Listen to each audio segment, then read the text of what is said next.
You see her profile, and something feels wrong. 3 photographs in total, none posed. No mirror selfies, no restaurant check-ins, no story highlights. The silence unsettles you more than noise ever could. Baudrillard understood that we live inside the image now. Reality collapsed into its own representation. When someone refuses to play, the system stutters. You mistake her absence for a glitch in your understanding.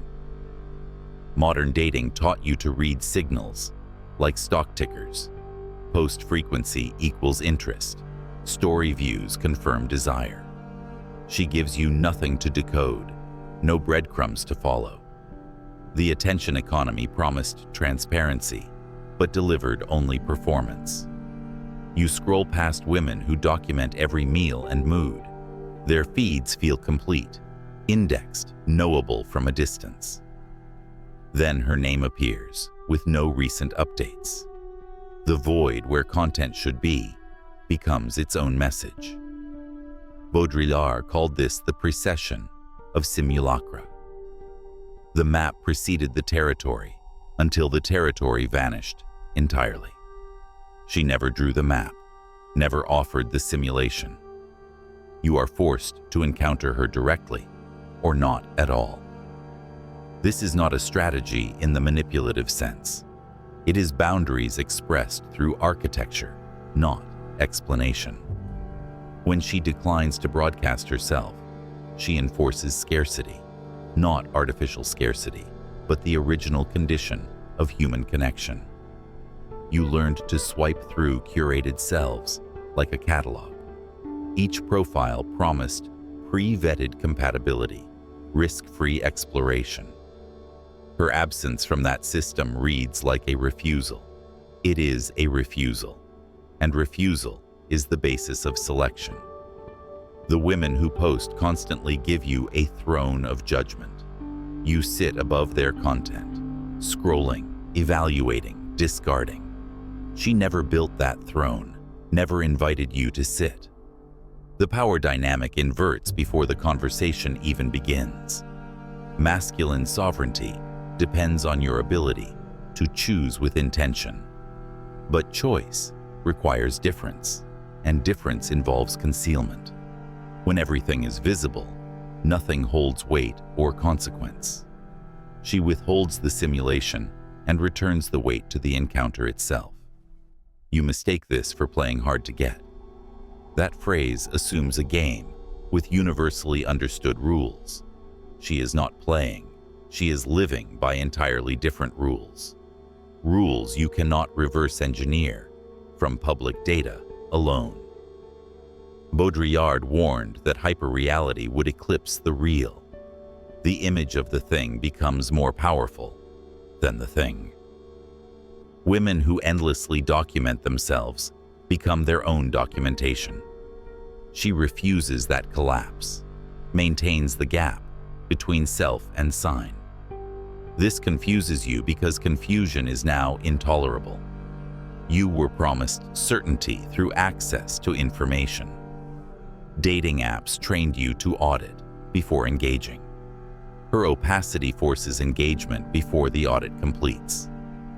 The forge only works when resistance meets intention. Without her resistance, your attention has no shape or direction. You scroll effortlessly through transparent profiles, retaining nothing. Her absence creates friction, and friction creates memory. Jung spoke of the anima, the inner feminine unknown. She lives in dreams and projections, never fully graspable. The woman who posts everything kills the anima through revelation. Mystery is not confusion. It is the precondition for depth. You see the pattern in your dating history now. The ones you remember were never the most forthcoming. They gave you enough to stay curious, not enough to feel certain. Response windows stretched longer, but the texture was richer. Modern men confuse access with understanding. You believe that visibility grants you relational control. But the women who show you everything control you through saturation.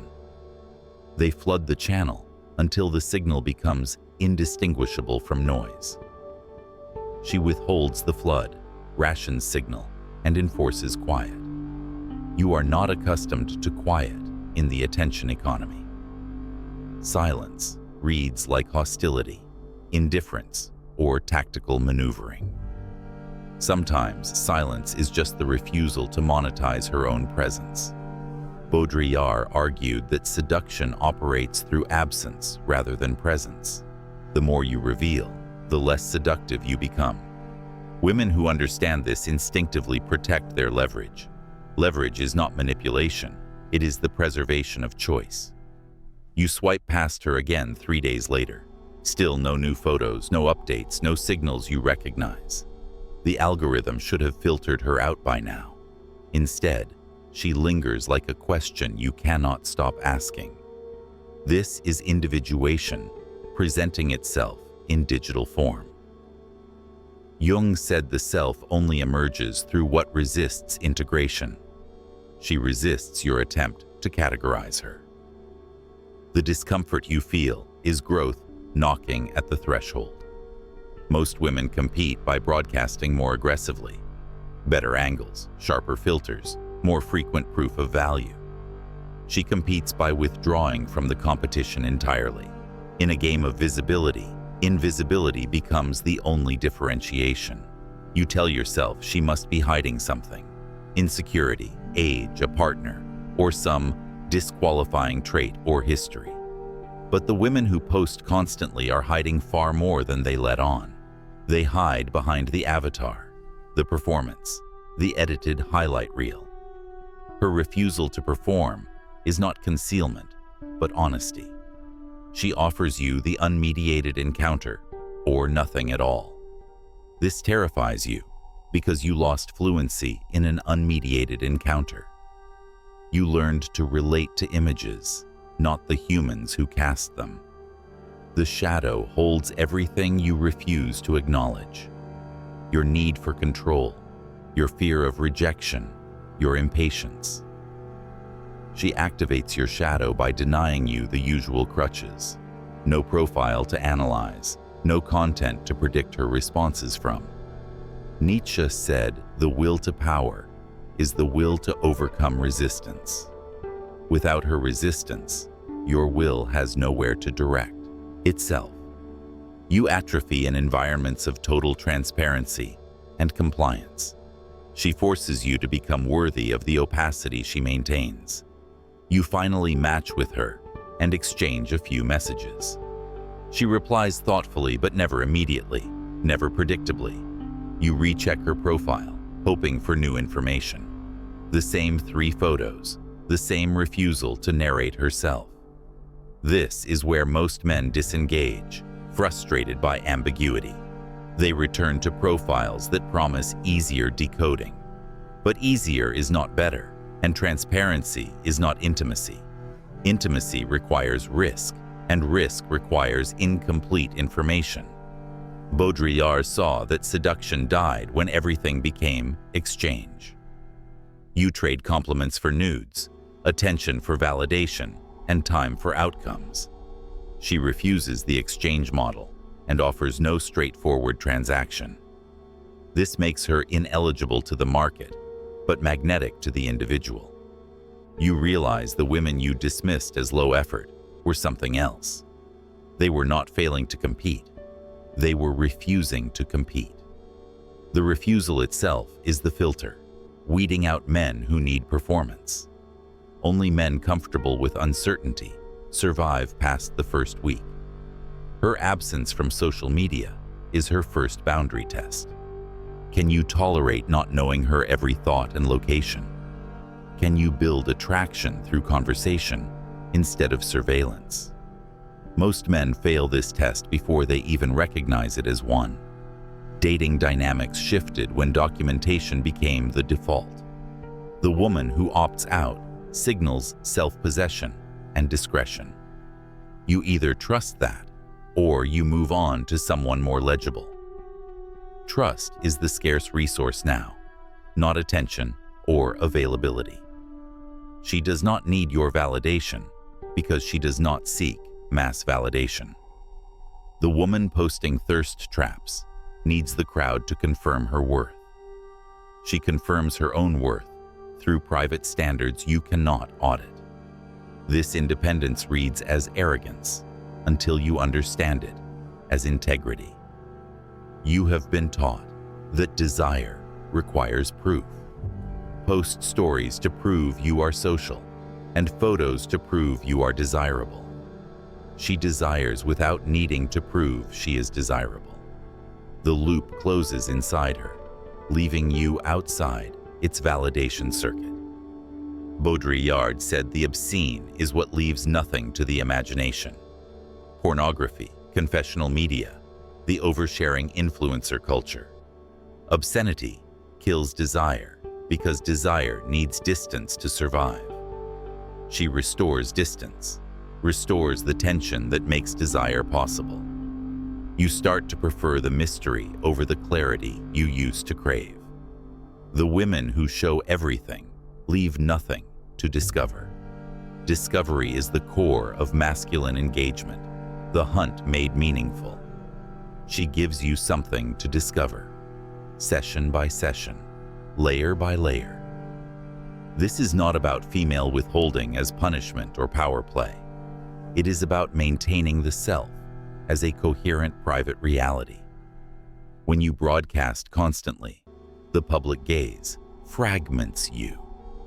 You become what the audience needs, losing the thread of your own becoming.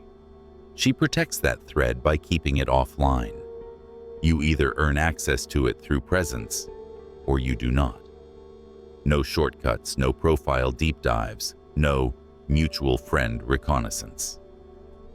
The old rules apply. Show up, be consistent, prove yourself through time. You feel the weight of that now, the responsibility it demands. Masculine sovereignty is not dominance over her, but mastery over yourself. Can you be patient? Can you tolerate not controlling the pace? The answer determines whether you are ready for a woman like this. Jung believed the anima guides men toward wholeness. She appears in dreams as the unknown woman, the unattainable figure. But she is not unattainable. She is simply unbuyable and unfakeable. The woman who does not post herself is the anima made flesh. You ghost women who text too much, call them needy or desperate. Yet you feel anxious when she waits hours to reply. The double standard reveals your addiction to control disguised as preference. She holds the mirror up, and what you see is your own impatience. Baudrillard taught that signs replaced reality in late capitalism. The brand became more valuable than the product it represented. Women who overpost become brands, hollow signifiers of desirability. She remains a product, refusing to collapse into her own advertisement. This is why you keep returning to her profile. Not because it offers new information, but because it offers none. The absence nags at you, generates curiosity that content never could. Curiosity is the engine of relational investment, not satisfaction. Modern dating promised efficiency and the optimization of mate selection. You were supposed to filter faster, match better, waste less time. Instead, you swipe for hours and remember no one. She costs you time up front, but delivers memory and meaning. The storm of content you consume daily leaves no lasting mark. It passes through you like weather, forgotten by evening. She is not weather, she is climate, shifting something foundational. You feel the shift and cannot name it yet. This is the return of gravity in a weightless environment. Everything floats in the feed, equal and inconsequential. She anchors herself, refuses to float, demands you anchor too. Anchoring is the work of becoming, not the passive drift of consuming. You were raised on the idea that more data yields better decisions. Yet your best decisions came from intuition, not spreadsheets. She forces you back into intuition, into feeling your way forward. The discomfort is relearning a language your culture tried to erase. Jung said, individuation is the process of becoming who you are. It requires separating from the collective, from the mass and its demands. She individuated digitally by refusing the mass platform. Her absence is not exile, but sovereignty, enacted through choice. You begin to see the women who post constantly, with new eyes. Not contempt, but pity. The pity you feel for the unfree. They are trapped in a feedback loop of validation and anxiety. She walked away from the loop, standing outside it, free. Freedom is the most attractive trait because it is the rarest. Everyone claims it, few embody it, and fewer still maintain it. She maintains it by keeping her inner world private and unmonetized. You want access to that world now more than you enjoyed the easy profiles. Baudrillard warned that the simulation would replace the real entirely. You would prefer the map to the territory, the image to the encounter. She forces you back to the territory, unmapped and risky. Risk is what makes the encounter matter, what makes you grow. You message her again, this time without expecting an immediate reply. The expectation dissolved somewhere between frustration and understanding. She responds when she responds, and the timing no longer feels like a test. It is simply her rhythm, and you are learning to move with it. This is selection functioning as it should, mutual and deliberate. She selects men who can handle her opacity, her pacing, her boundaries. You select women who challenge you to become more sovereign yourself. The process is slower, but infinitely more reliable than algorithmic matching. You stop checking her profile for updates, stop hoping for clues. The curiosity remains, but transmutes into patience, into presence. When you meet her finally, she is both familiar and utterly new. The gap between image and reality collapses because there was no image to begin with. She is not better or worse than the photos suggested. She is simply honest, unfiltered in both senses of the word. The realness is what you were craving all along. You mistook the craving for preference when it was actually hunger. Masculine development requires encounters that exceed your control. She exceeds your control, not through chaos, but through sovereignty. Her sovereignty calls yours into being, forces you to step up. Stepping up is not dominance. It is meeting her at her level. You see now why her absence initially confused you. Confusion is the first stage of learning, the crack in false certainty. She cracked your certainty that you understood women and dating. The confusion opened space for actual understanding to take root. Baudrillard said, seduction is about making the other disappear as an object. When you can predict someone fully, they become an object to manipulate. She never let you predict her, never let you reduce her to a pattern. This kept her as a subject, kept the encounter alive and mutual. The women you remember years later are the ones who confused you first. Confusion is the price of depth, the toll at the gate of intimacy. You paid it reluctantly, but you paid it, and the gate opened. What lies beyond is the territory no map can capture in advance. Choose the woman who refuses to explain herself through content,